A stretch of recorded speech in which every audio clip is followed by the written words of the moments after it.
Veja este vídeo antes de assistir as minhas análises de lutas. Aqui eu vou estar te explicando um pouco da minha metodologia, de como eu analiso cada luta. Vamos lá. Eu divido a análise em duas fases, uma objetiva e uma subjetiva. Na fase objetiva, eu tento quantificar o que acontece no transcurso da luta em cada momento.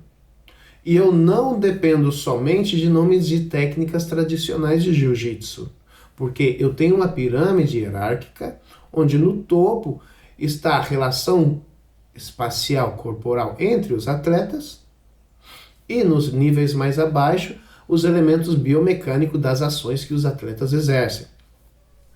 Por exemplo, estão os dois atletas de pé. O que eles estão fazendo? Estão fazendo pegadas? Qual a direção do movimento? Onde está a pegada sendo feita? E tudo isso eu mapeio dentro da minha análise.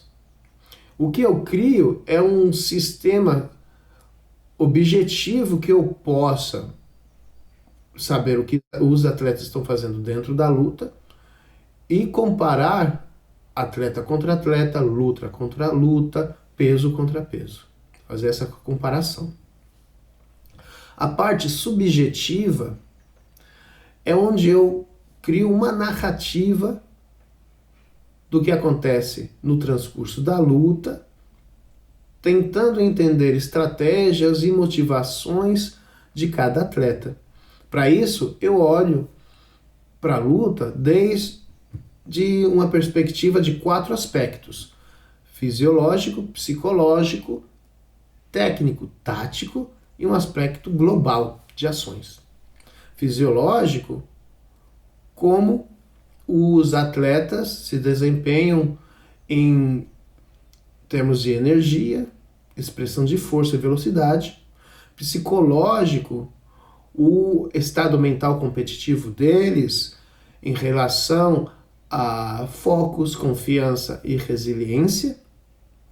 Técnico-tático, como eles resolvem problemas que aparecem no transcurso da luta e o quão efetivo e eficiente são as ações deles para alcançar os objetivos que eles têm. Finalmente, a parte global é a parte como um atleta se relaciona com o outro dentro da luta. Iniciativa, controle de espaço e controle de tempo. Com isso, eu posso lhe entregar uma narrativa do que acontece dentro da luta, uma análise técnica dos elementos que nós queremos estudar e também uma análise de dado em termos de ataques, domínio e desempenho de cada atleta. E o que você acha desse sistema? Comente e dê sua opinião. Até mais.